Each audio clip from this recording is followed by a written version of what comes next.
Hey guys, and welcome back to another video. And today I want to talk about my Skoda Fabia VRS, and you're actually sitting on the car as we talk. So first of all, I want to mention two things. Number one is all this what I'm about to say doesn't mean every Skoda VRS is like this, but I'm talking based on my experience, my car I have for the past 4 months. Second of all, I know that a lot of VRSs do have these problems because it's been a common fault, and if you go on online forums and stuff like that, you'll see quite a few owners complain on the same issues. Now, of course, about the oil consumption problem, we spoke about it. Just in case you didn't know that the car has got a common problem, well, it's all the pre-facelift basically models. So I think it's like up to around 212 or 2013. Mine is a 212 anyway, 2012 model. But what basically it is that the engine drinks too much oil. It's known a common fault that the car's drinking too much oil. Basically, it's a fault that Skoda, I don't know how it happened. Basically, it's a faulty thing on the car, and the way they deal with it is normally replace engine. So fingers crossed, I might get a brand new engine in that car very soon. It all depends how the oil is going. But this is not really what I wanted to talk about to you guys on this video, because that's something I already spoke about it. I've done the videos, and I really want to talk about the ownership experience so far I had on this car, because I've owned this car now just over 4 months, and so far it has not been good. It's been, in fact, one of the worst car experiences I've ever had.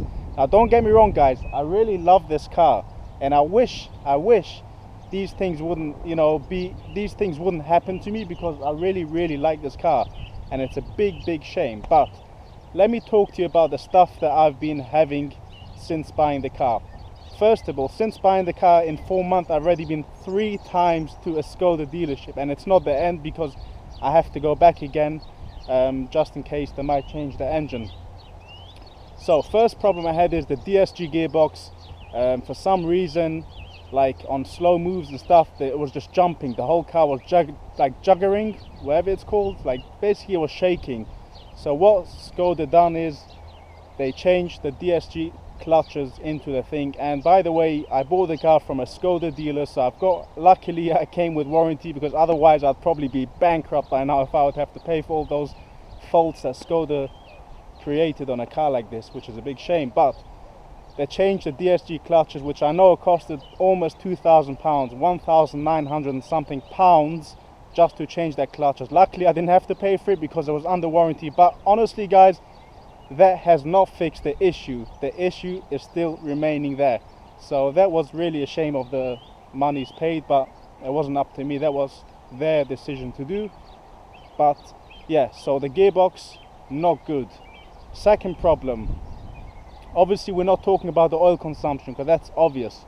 Second problem, this car drinks, I know not all of you will believe it, but this car, 1.4 litre engine, it's actually a turbocharged and supercharged, but it's a 1.4 litre engine, petrol, drinks more fuel.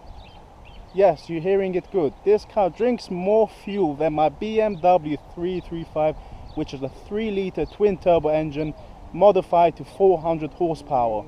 So as you can see, we're on a standstill, and on a standstill is showing me 19 miles per gallon on the fuel consumption.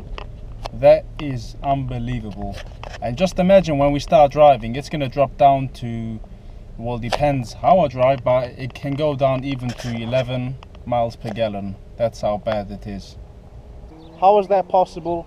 I don't know. And we're talking about driving normally, sensibly. We're not talking about putting foot downs, or revving it to the red line. We're talking about sensible driving. It's crazy. How is that? I have no idea. Now again, it might not be every Skoda VRS, because actually a few of you who have commented on my previous videos, Skoda VRS owners have mentioned that they get actually very good miles per gallon. So why is it by me like this? I don't know. I just have a feeling the whole thing is faulty. But this is another thing. And you know what? I'm even thinking to make a video for you guys. Look at the view. I'm even thinking to make a video for you guys to prove, like to do a little trip with my BMW, and the same trip after with the Skoda, and then measure, of course, the fuel, and just to prove to you guys that this little engine drinks more than my engine, which is more than double the size and way more powerful with performance. And the BMW is much heavier than this car as well. So how that happens, I don't understand. And also this gearbox should be more efficient because it's a DSG gearbox, which is more efficient and should save more fuel compared to my BMW, which is an older single clutch gearbox. So that's another mystery. And then there's quite a few niggles around the car which really started to piss me off. And guys, as I said, I really like this car, and why it's really a shame, because I really want to love this car. First thing what really annoys me, I know it might seem silly, but you see this? Yep. Now this thing forever keeps falling out of its bracket. Basically, this should be in like this as of now. Whenever you put something in the boot and it just touches it a little bit, boom, it just falls out like that. You know, and I keep on every single time putting this in its place. Now this is a stupid thing, I know guys, but come on, how does a company like Skoda VW, not, you know, before they even sell the cars, not, you know, check these kind of things? Because I'm sure it happens to everyone, and you know, these are just small stupid things that should have been dealt with before production of the car. Now let me show you another thing. Now this, I don't know if it's an option on the car or something, but look at the roof guys, there's no light in the back. Now it's not a massive thing, but now as you can see, I've got a baby chair here, so I've got a kid.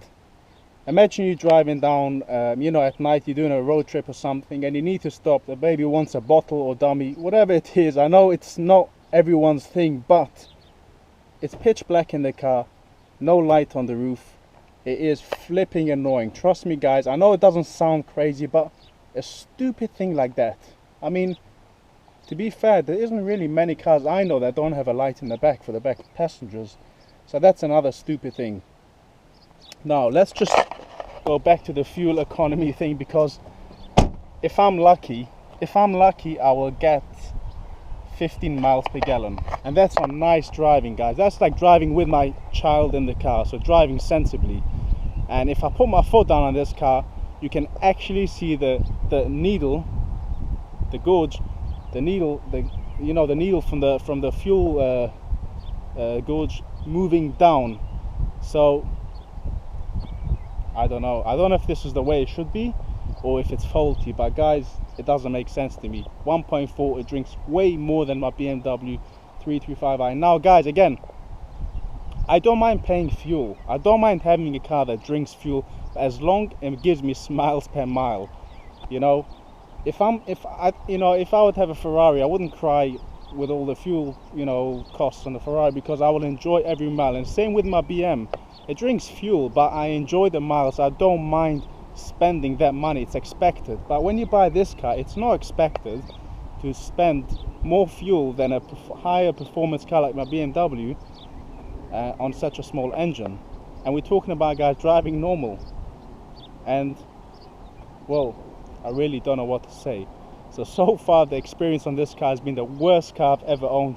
Again, don't get me wrong, it's not the worst car, because I love this car. I wish these things wouldn't be here, but so far it's been bad, and who knows what's going to happen. Now honestly, when I bought this car, this was a car I would love to keep for long term. With all the issues I'm facing, I might have to end up getting rid of it. Now I'm not going to do it just yet. What I'm going to do is, guys, going to deal with the oil consumption problem, so possibly the engine might get replaced. Now if the engine gets replaced, then afterwards all these fuel economy problems, oil problems and all of that is gone, and the car's driving nice, I might decide to keep it. But if it's going to carry on with all this business and have to end up going into Skoda every second week because of the issue on a car, I'm just going to get rid of it, guys. I'll be straightforward.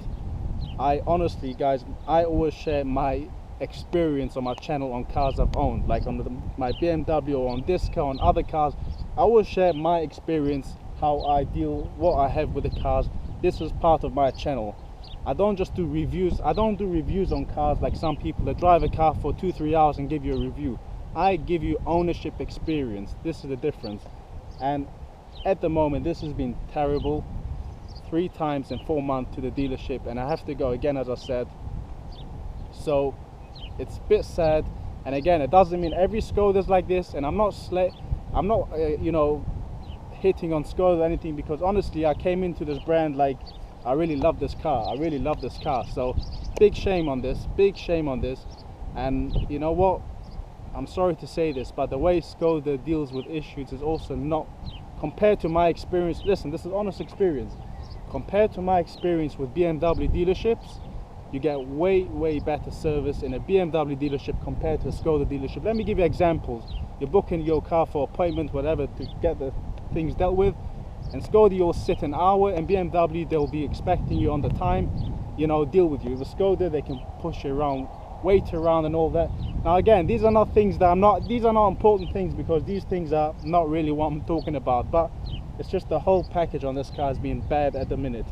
Alright guys, now all these things, as I said, they're based on my experience, my personal experience. So some of you who are big Skoda fans or VW fans, don't get, you know, don't take it in the wrong way. You know, it's not about putting companies down or hating. It's just about personal experience. And in the end of the day, guys, I'm paying for a car. Basically, I bought this car, I paid for this car, a nice amount of money, and I really think that it's not what it should be.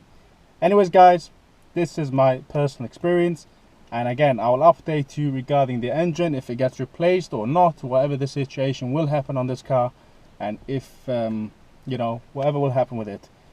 Of course guys, make sure to like this video, subscribe to my channel, and take care. I will see you soon on the next video. Bye.